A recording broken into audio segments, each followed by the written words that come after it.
I'll quickly go over positioning and rotation in 3v3. So, defensive positioning in threes. Wherever the ball is, we need first man applying pressure and challenging the ball.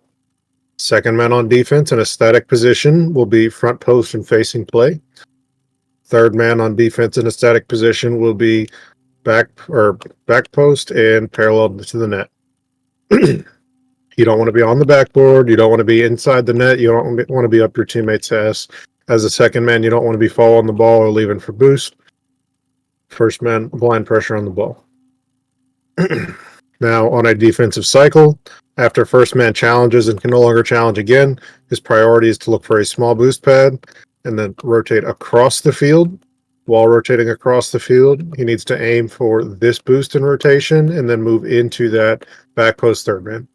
Second will move up to challenge his first, and third will move up to cover his second. Make sense?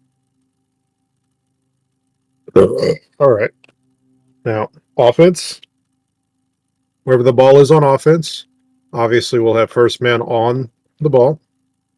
Second man's positioning in an offensive threes setting would be in line with far post and parallel to the play. So either slightly behind or in line with the play horizontally. When you're in your position as a second man, you never want to be facing past front post. Okay, so it's fine if you have momentum towards net, but it's not fine if you have momentum towards the corner unless you are reading into a shot or a pass. Unless you're moving as first man, that's the only time it's fine to cross that line. But you don't want to be rotating with momentum past front post. Now, third man, positionally, you always are going to be half the field behind the ball, 40 to 50% vertically behind the ball. So 40% will put you about here. 50% will put you about here. So there to there is your vertical positioning behind the ball as third man. Now, your horizontal positioning as third man is always going to be half the distance of front post and the ball. So if the ball is in a somewhat central position, you as a second man want to be half the distance between post and ball. You don't want to be along the wall. You don't want to be behind your second man. You want to make sure you're covering this center space because this is the space the opponents want to capitalize on. This is the quickest route to your net, and this is the quickest route for any kind of counterattacks between you and the ball. So the reason you want half the distance is because if the ball ends up close to the wall, which it normally does, you don't want to be following along the wall behind your teammate. You want to limit yourself to not pass this line of boost while moving forward.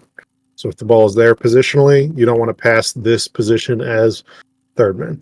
This will keep you very open as that, any kind of 50 where it results in a loss, you're able to cut in and challenge, and you're able to capitalize on either a pass to second or a shot or a pass back to first or applying pressure to the opponents. Does that make sense? Okay. Now, with regards to cycling on offense, what's up, Wyatt? Hello. Wherever the ball is, we're doing a quick replay. Yeah, I'm just going to sit and watch. If that's all right. That's fair. No, you're good. All right. So cycling on offensive threes rotation.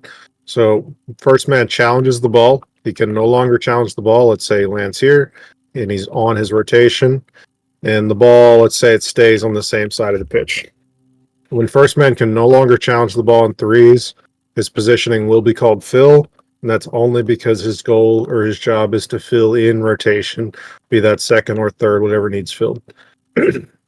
Third man, who was behind the play, if the ball is left on the same side, will end up creeping forward to be the new first man.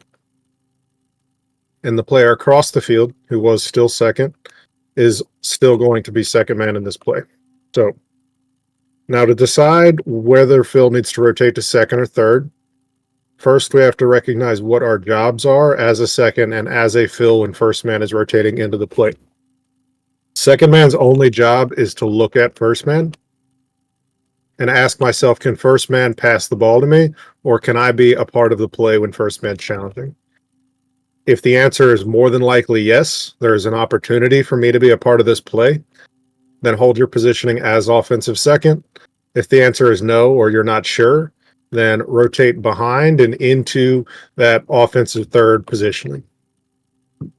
As a fill, your only job is to look for second man or look across the field. If you see your second man holding a position, that means there's an opportunity for a pass, and that means you need to rotate tight back to third. If you see your teammate rotating to third, or you see your teammate not holding second across here, know that second is your positioning that you need to end up filling into. So you'll just rotate across and then loop into that second position. Does that make sense? Okay. Now, another cycle on offense. If first man challenges the ball, he ends up in the same position, but he ends up winning the ball to second man across the field. So second man will be the new first man on possession.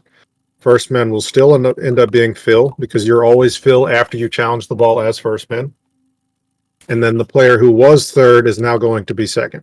You're never going to have a Phil and a third on the same side of the field. It's always going to be a Phil and a second, just so you understand the definition of roles in your job.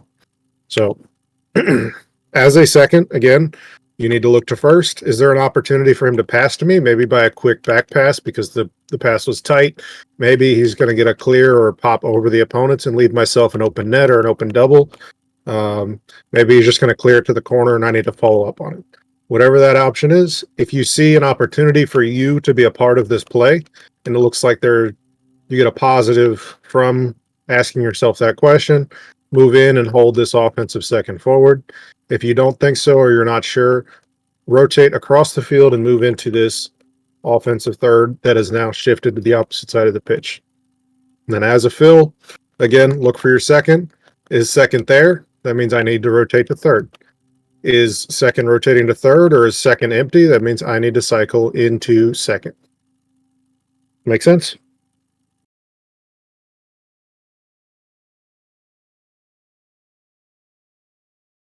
Now transitions. I'll quickly go over that on the field. So when you're worrying about transitioning from offense to defense in threes, the only thing you have to remember is whatever side the ball is on, you're going to have two players, and whatever side the ball is not on, you're going to have one player. So in this, we're going to mostly keep the rotations the same if the ball doesn't switch sides of pitch and it stays very static. So what I mean by that is any second forward on offensive is going to rotate to third back on defense. And any second back on defense is rotating to third forward on offense. And the opposite is true as well. So second will move into third, or third will move into second, and second will move into third, and third will move back to second, and second will move back to third. So just remember, if you're switching from offense to defense, and if you're in second, you're going to third, and if you're in third, you're going to second.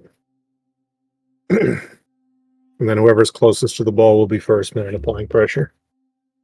So with that in mind, a defense to offense rotation would look something like back post third man, front post second man, ball first man.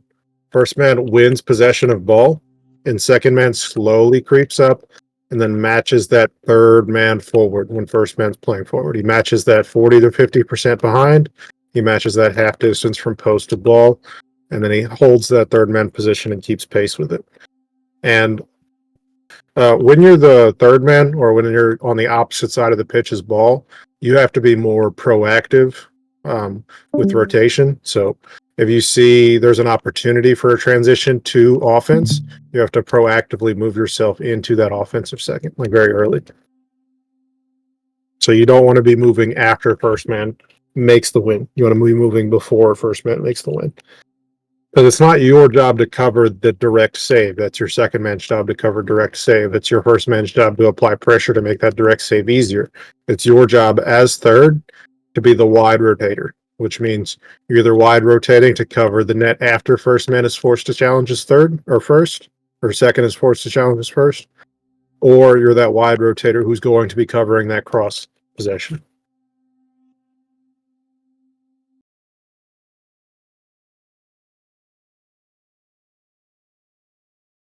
We'll go back to transitions from offense to defense this time.